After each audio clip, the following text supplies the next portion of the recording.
香港青年走在最前 ，Hello 大家好，我係大眼。今日想同大家講下兩個事件，一個呢就係天災，一個就係人禍。而呢兩個事件呢都係發生喺日本嘅。咁天災呢就係關於元旦日喺日本石川縣發生嘅石川地震。嗱，呢個地震呢雖然佢個震度令到日本嘅傷亡係非常之慘重，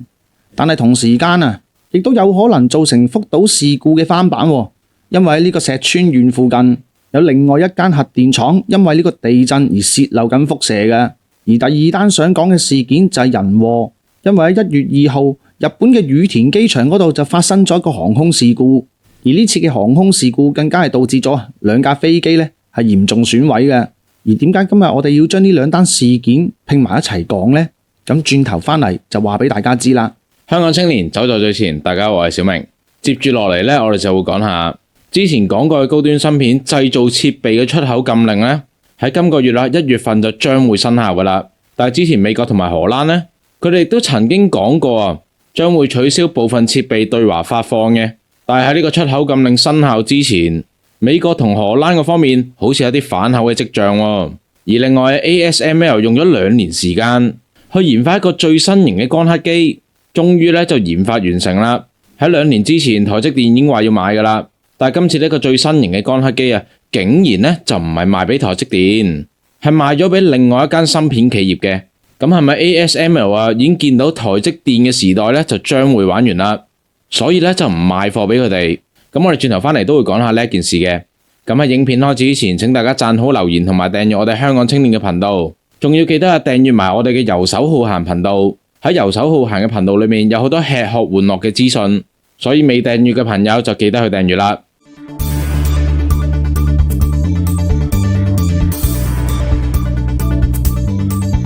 踏入2024年，大家都期望有一個好嘅開局，但係偏偏日本嘅石川縣能登地區就發生咗強度達到7.6級嘅地震。嗱，呢一個地震呢，雖然話佢嘅強度就唔可以同日本歷史上發生過嘅幾次大地震去相比，但係7.6級嘅呢個震度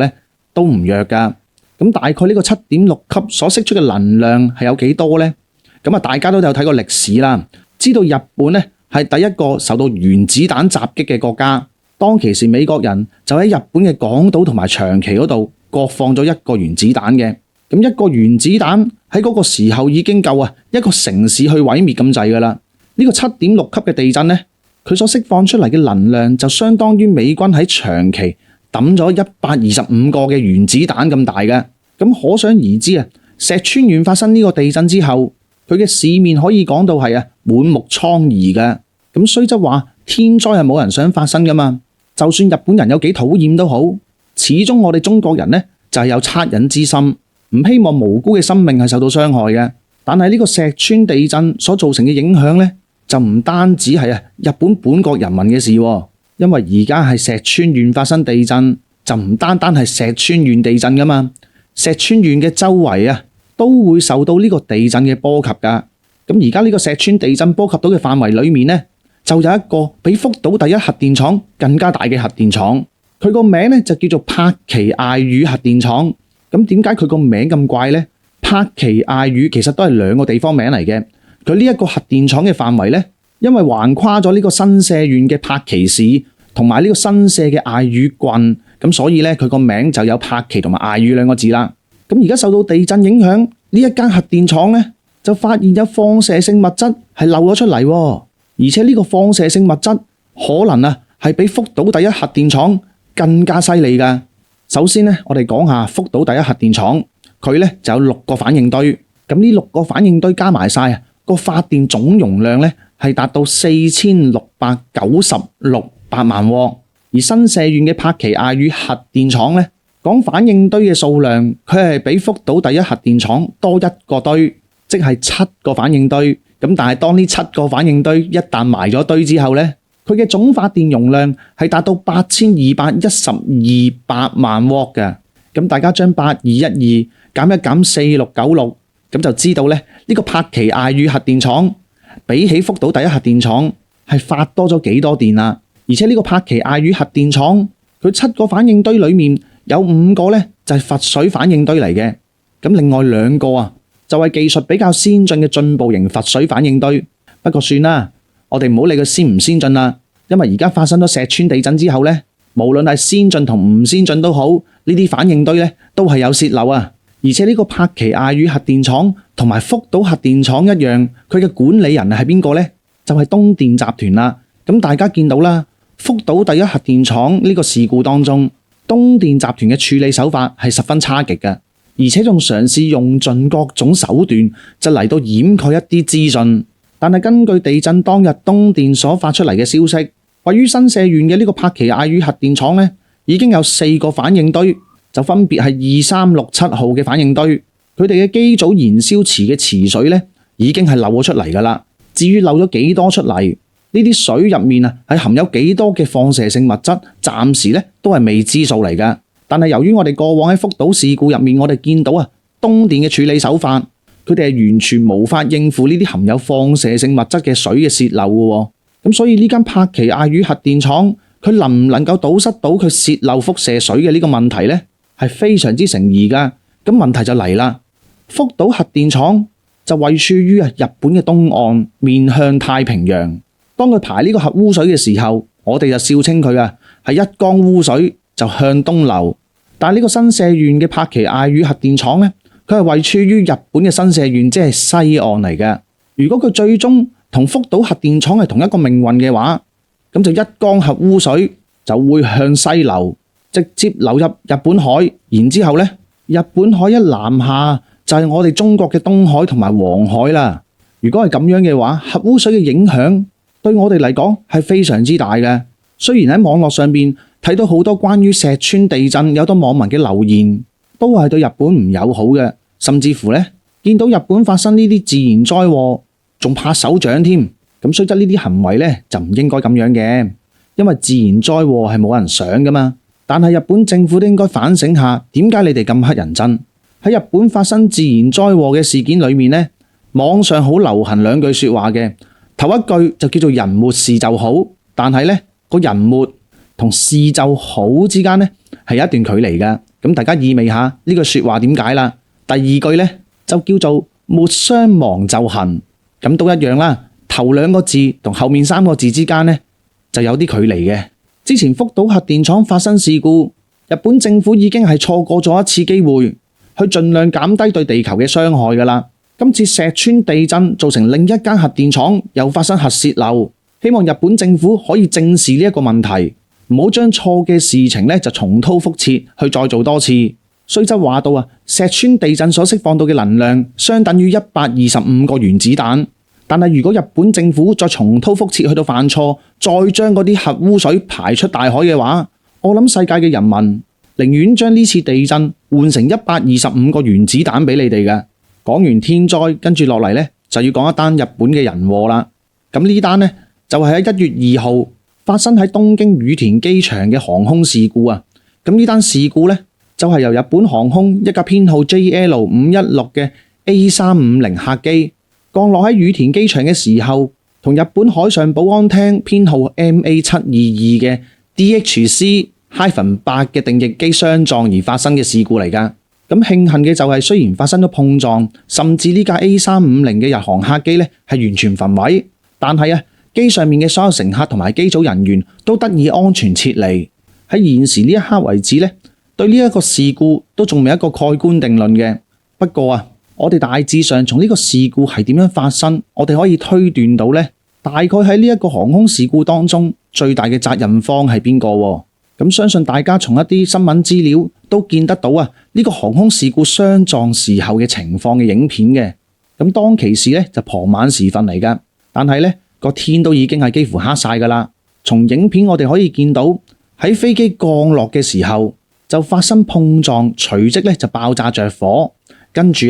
爆炸着咗火嘅 A350 客機就繼續向前衝，期間呢仲帶住火花添。咁初時發生呢一單航空事故嘅時候呢，有好幾種說法嘅。有啲新聞呢就報道話到客機呢降落嘅時候係撞到維修人員嘅車輛，咁後來更正咗呢，其實就係撞到呢架海上保安廳嘅定翼機。而當中仲有啲資訊呢就話到有可能係飛機呢本身個通訊系統係有問題，因為唔知點解有啲新聞就話到，據知情人士報道咁樣講，就話架飛機喺降落之前呢，就發現有啲怪聲啊，即係類似啲咁樣嘅說法啦。咁但係我哋撇除呢一啲講法，根據實質嘅情況去推斷嘅話呢，大家望下呢一張地圖，地圖上面呢，就係羽田國際機場嘅跑道。咁呢架日航客機佢降落嘅方向呢，就係34R 嘅。咁34R 係一個降落編號嚟嘅。咁呢架日航客機嘅降落方向呢，就係屬於編號34R 嘅，亦即是呢個羽田機場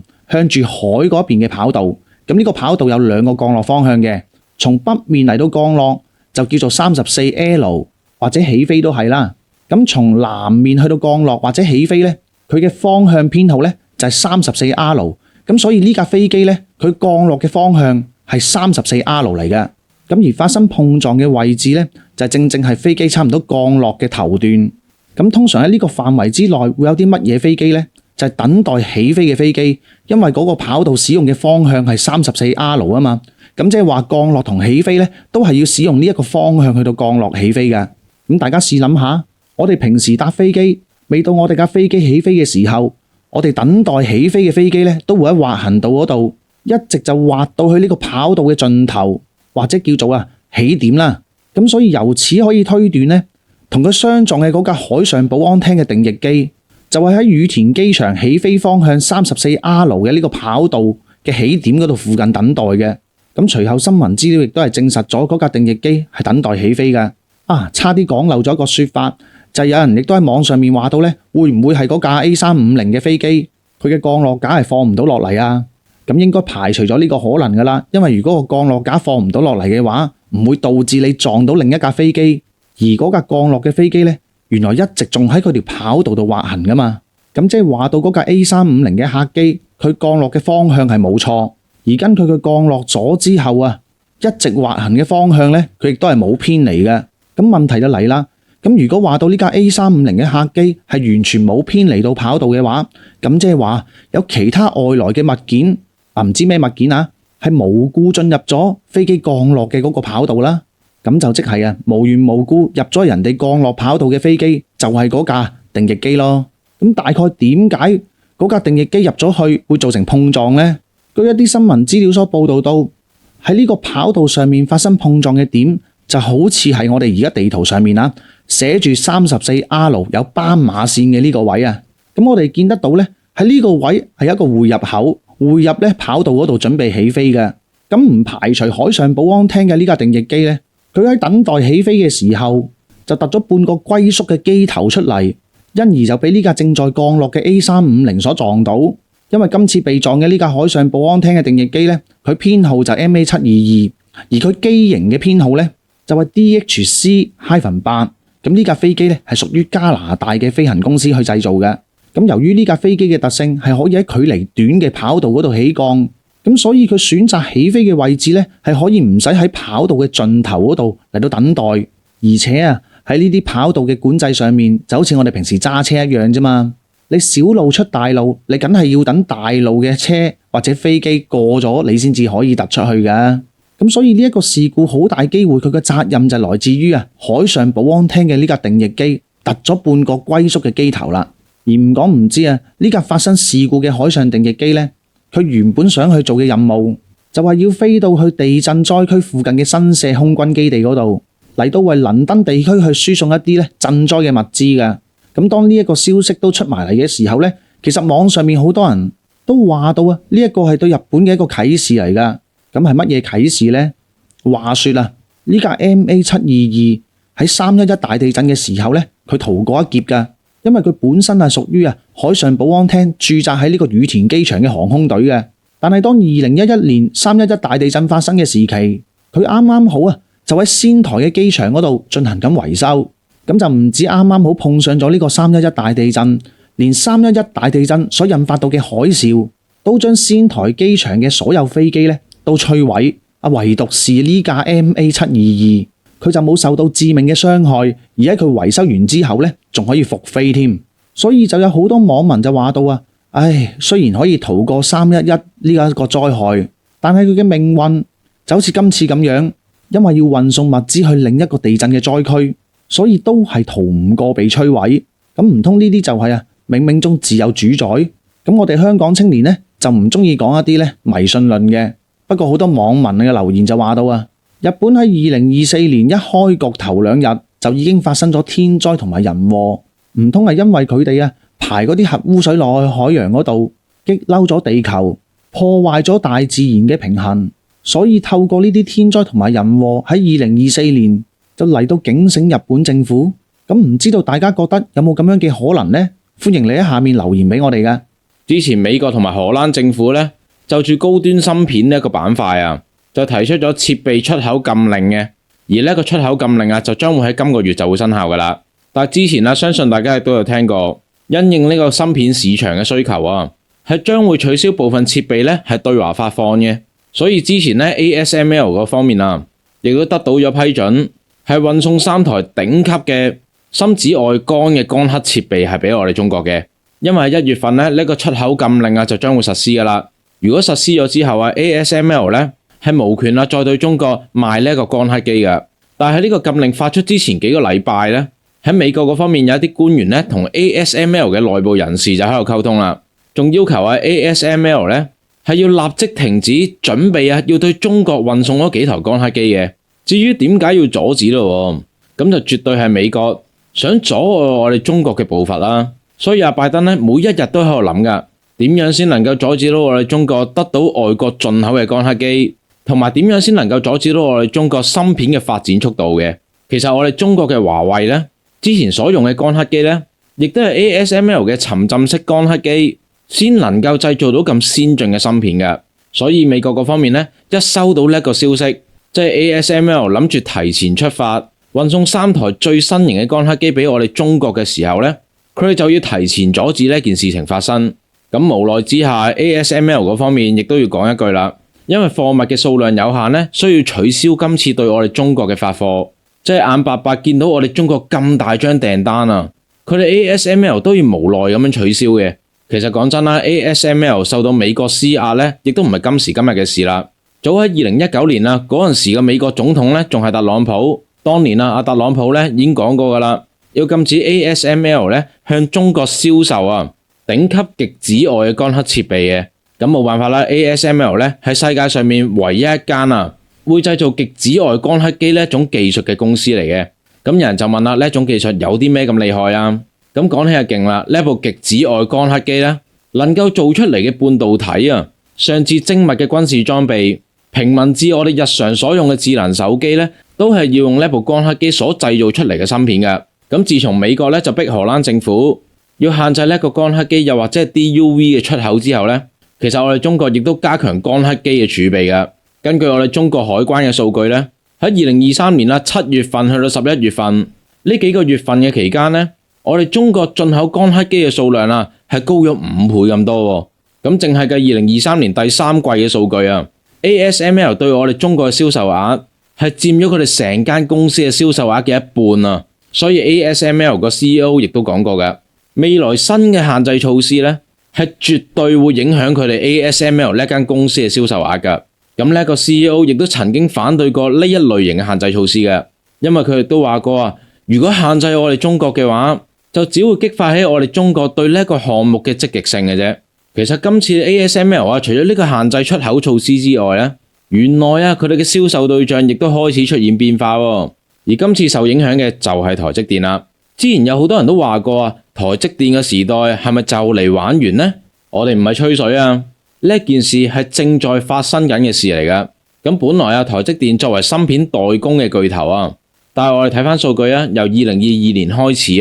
台積電無論係股票定還是係訂單呢，亦都開始出現下滑喎。就例如話我哋一開始咁講，2年前ASML 呢就話要研發一個最新型嘅光刻機。呢部最新型嘅光刻機係可以製造到2納米嘅芯片㗎。咁當時台積電就流晒口水話要訂啦。雖然 ASML 呢就冇即時接受呢一張訂單，但一直以嚟ASML 只要有出最新嘅光刻機，第一個就會賣俾台積電嘅。亦都可以話到台積電係靠住 ASML 嘅光刻機先至能夠有今時今日嘅地位嘅。但係今次 ASML 最新型嘅光刻機，第一個客人竟然唔係台積電喎，係 Intel。早前我哋嘅華為 Mate 60 Pro就用咗麒麟9000S 嘅芯片啦，而嚟緊最新型嘅 Nova 12智能手機就係用咗華為自主研發、自主製造嘅麒麟8000同埋麒麟9000 SL 嘅芯片，咁亦即是代表麒麟芯片咧將會喺市場上面大賣噶啦。但其實以前嘅麒麟芯片都係揾台積電代工嘅，只不過因為一系列嘅政策嘅問題咧，目前咧華為已經唔使再揾台積電代工啦，直接係 Made in China。咁啱啱就講過華為嘅產業鏈咧已經開始出現咗變化啦，即係個芯片唔會再交由台積電代工，而係揾我哋中國國內嘅廠商咧去接受咁龐大嘅訂單。咁講真啦，咁大張訂單，預期都要益你呢個咁反骨嘅台積電，咁不如益下我哋國內嘅企業好過啦。以前就話台積電嘅晶片製造技術咧就遙遙領先，一方面咧就係 ASML 優先供貨，供應最先進嘅光刻機俾台積電嘅。但係最新呢部 NAEUV 光刻機 ASML 咧就優先出貨俾 Intel， 咁台積電2納米芯片嘅進程咯，咁就係將要空口說白話咯。講真啦，一直以嚟咧有關2納米芯片上面台積電咧絕對唔係攞第一嗰個嘅。之前三星話要做3納米芯片，就話到要用到最先進嘅 GAA 工藝，當時台積電仲笑佢做3納米芯片啫嘛，使乜用到咁高規格嘅技術啊？但係而家 Intel 方面咧已經講到啦，未來嘅2納米芯片咧就將會量產，好多芯片巨頭已經紛紛向呢個 Intel 落訂單噶啦。但係台積電有關2納米芯片嘅訂單咯，本身就話2024年就可以出到貨，但係而家就改口咧，就話2024年就將會試產，2025年先至出到貨嘅啫。同埋再之前美國有一個政策咧，就話到希望有好多芯片企業就去到美國嗰度開廠。要實行美國嘅芯片咧就能夠做到自給自足，所以台積電先衝住咁樣話要去到美國嗰度開廠。台積電嘅創始人張忠謀咧，佢曾經亦都反對過芯片自給自足呢個計劃嘅。佢就認為所有嘅芯片製造咧應該要交由台積電代為辦理，仲話之前拜登所講嗰500億美元補貼計劃咧係不切實際嘅，就話500億美元都唔能夠打造一個強大嘅芯片製造業。仲話到如果要去台積電咁樣嘅規模咧，加個0都未必夠啊！唔單止咁阿張忠謀曾經都講過咧，係支持美國對我哋中國發動芯片戰嘅。畢竟好似中芯企業華為呢啲喺我哋中國國內嘅芯片製造商咧，已經係快速咁樣崛起噶啦。張忠謀咧就驚有對手能夠超過到台積電，而咁啱張忠謀同埋美國咧，亦都唔想我哋中國喺芯片呢個行業上面發展得咁快嘅。所以佢哋極力推動呢個芯片戰發生嘅。其實講真啦，成個芯片行業個風向就已經轉變咗噶啦。台積電再唔係一個，越嚟越多競爭對手出現，再加上ASML 咧又唔會再優先供貨俾台積電，咁即係話到台積電嘅優勢已經唔存在啦。加上我哋中國喺芯片呢個行業上面咧個發展速度係無人能夠想象嘅。美國限制我哋一件事，我哋就做足2件事出嚟。美國限制我哋出口，我哋咪唯有自主研發咯。本來我哋中國咧就諗住有錢齊齊揾，但係估唔到咁多人都睇唔過眼，咁冇辦法啦，我哋咪全部自己做咯。其實亦都係因為咁樣我哋中國嘅芯片行業嘅發展速度先至係咁快啫嘛。所以你哋以為你哋嘅限制係一個阻礙，其實喺我哋眼中呢一個係一個機遇嚟噶。咁好啦，今日我哋香港青年頻道嘅分享咧就去到呢度啦，請大家繼續支持我哋香港青年，拜拜。